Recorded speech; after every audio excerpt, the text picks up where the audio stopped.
거울이 깨지면 안 좋은 징조다라든가 네. 혹은 시험 보는 날에 미역국을 먹지 말라라는 말 다들 한 번쯤 들어보셨죠? 네, 이처럼 나쁜 결과를 피하기 위해 행동을 조심하는 징크스는 일상에서도 쉽게 찾아볼 수 있는데요.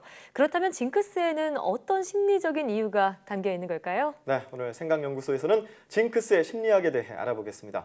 연세대학교 심리학과 이동기 교수와 함께합니다. 어서 오세요. 네, 안녕하세요. 네, 저는 딱히 징크스가 없는 것 같은데요. 네. 수요일만 되면 이 시간이 기다려진다. 징크스예요. 교수님 얼굴이 떠오른다. 이거 징크스인가요? 원래 징크스는 부정적인 건데 혹시 제가 부정적인 건 아니죠? 네. 이 시간이 정말 기다려지는데요.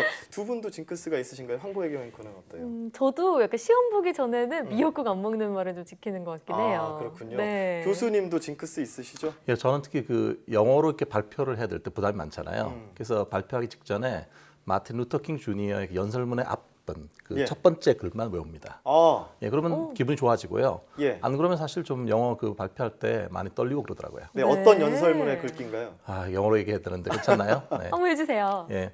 Let us not wallow in the valley of despair. 우리에게 그 절망의 계곡에서 허우적거리지 네. 말게 하소서. 이런 뜻입니다. 아니 제가 정말 수요일이 기다려지는 이유가 있었네요. 네, 교수님은 불안을 극복하는 방법도 정말 멋있으신 것 같아요. 예. 고맙습니다. 네. 네, 이 징크스에는요 또 스포츠 선수들 떠올리지 않을 수가 없는데요. 경기를 앞두고 이기기 위해서 꼭 하는 자신만의 룰을 갖고 있기도 하잖아요. 이런 건 왜 그런 걸까요?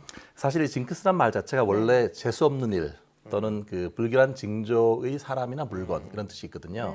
사실 그 스포츠 선수는 경기에 이기고 지는 게 되게 중요하잖아요.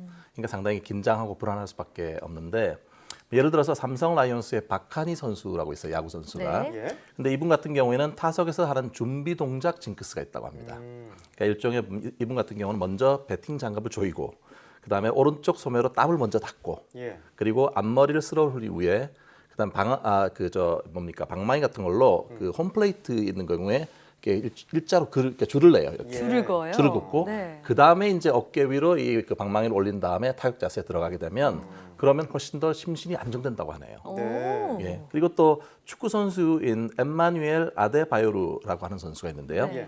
이 사람은 자신이 갖고 있는 축구화라든지 또는 그 정강이 보호대 같은 거를 늘 똑같은 걸 사용하는 거예요. 아. 그래야지만 그 경기가 잘 되고 만약에 그게 없으면은 경기에 훨씬 결과가 안 좋다고 하네요. 잘 안 풀리고요. 네. 네. 지금 그 스포츠 선수들의 징크스를 알아봤는데 사실 우리 일상생활 속에서도 징크스를 많이 겪고 있잖아요. 청년들 취업을 준비하거나 시험 보기 전에 공감할 만한 징크스들이 있을 것 같은데 어떤 게 있을까요? 예, 실제로 그 포털 사이트에서 조사를 해보니까 예. 구직자 1,500명 중에서요 약 24.4%가 취업 관련된 징크스가 있다고 합니다. 네. 어떤 예. 것들이요? 실제 보니까 가장 많이 그 신경 쓰이는 징크스의 첫 번째로 얘기되는 거가 뭐냐 하면 첫 질문을 받았을 때 답을 제대로 못하면 불합격이다. 이런 일종의 첫 질문 징크스가 있고요. 네. 두 번째는 물건이 그 떨어지게 되면 낙하 징크스라고 하는 게 있고요. 예. 또 세 번째는 그날 대중교통을 놓치게 되면 불길하다.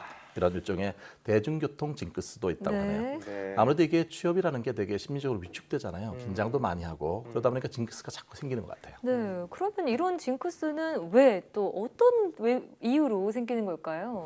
첫 번째로는 우리 뇌가 기억을 해요. 그러니까 만약에 옛날에 안 좋았던 일이 생기잖아요. 네. 그러면 뇌가 그걸 기억해서 입력을 하고 있다가 뭔가 비슷한 일이 생기게 되면 그때 느꼈던 그런 비슷한 호르몬 분비를 하게 돼요. 예. 그럼 신체적으로 긴장하게 되고 훨씬 더 이제 불안해지는 거죠.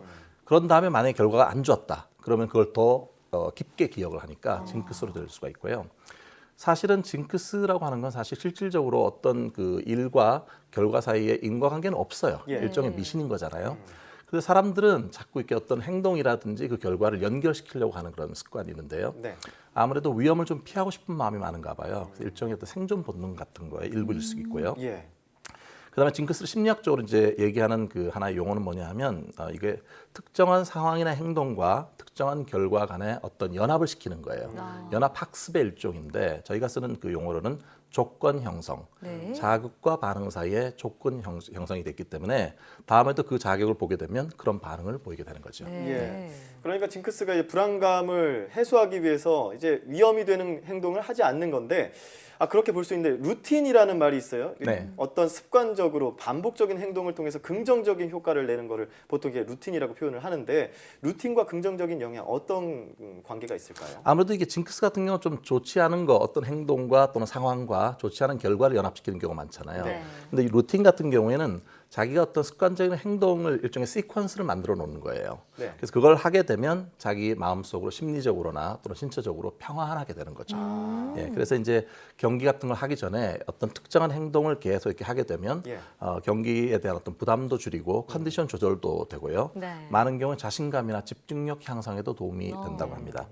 이 둘 다 이제 징크스도 그렇고 루틴도 그렇고 일종의 이제 아까 말씀드린 조건 형성이긴 한데 네. 징크스 같은 경우는 특정한 상황에 대해서 그냥 수동적으로 이 상황과 부정적인 결과를 연결시키는 경우가 많은데 네. 반해서 루틴은 어떤 특정한 자기의 습관적인 시퀀스를 만들어 놓고 노력을 하는 거잖아요. 예. 그렇게 해서 긍정적인 결과가 연합이 될 수 있도록 하는 거잖아요. 그래서 이런 경우를 조작적인 조건 형성, 내가 뭔가 조작을 가해서 어떤 좋은 결과와 연합을 시킨다.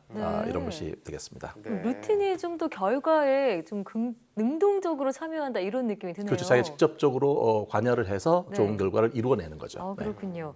근데 가끔 지나치게 징크스에 사로잡혀 있는 분들을 보면 좀 걱정스럽기도 하거든요. 문제가 있진 않을까요? 예, 그런 분들 생각보다 많더라고요. 네. 예, 그런데 이제 이 징크스에 얽매이게 되면 아무래도 먼저 긴장하고 불안하고 불안 수준이 높아지게 되겠죠. 네. 그러다 보면은 실제로 그 수행 자체가 그 결과가 좋지 않을 수도 있고요. 또 걱정되는 건 사고율도 높아진다고 하네요. 예, 그 리처드 와이즈먼이라고 한 사람이 쓴 책인 그 괴짜 심리학이라는 책이 있는데요. 예. 그 책에서는 13일의 금요일과 교통 사고율 이거 관계를 얘기했는데요. 네. 예. 사실 13일의 금요일 많은 사람들이 좀 불길하다 이런 얘기를 하잖아요. 네. 그래서 예민한 운전자들은 아예 차를 안 갖고 나온대요. 그럼 사실 도로에 차가 많이 없으니까 교통사고율도 떨어지는 게 맞잖아요. 네. 근데 사고율은 실제로 52%나 상승한답니다. 그래요? 그게 왜 그런가 이렇게 분석을 해보니까 예. 운전자들이 13일의 금요일 운 나쁜 날이야 이런 식으로 이날은 뭔가 안 좋은 일이 일어날까 이렇게 자기 충족적인 예언을 한 다음에 실제로 훨씬 더 긴장을 한대요.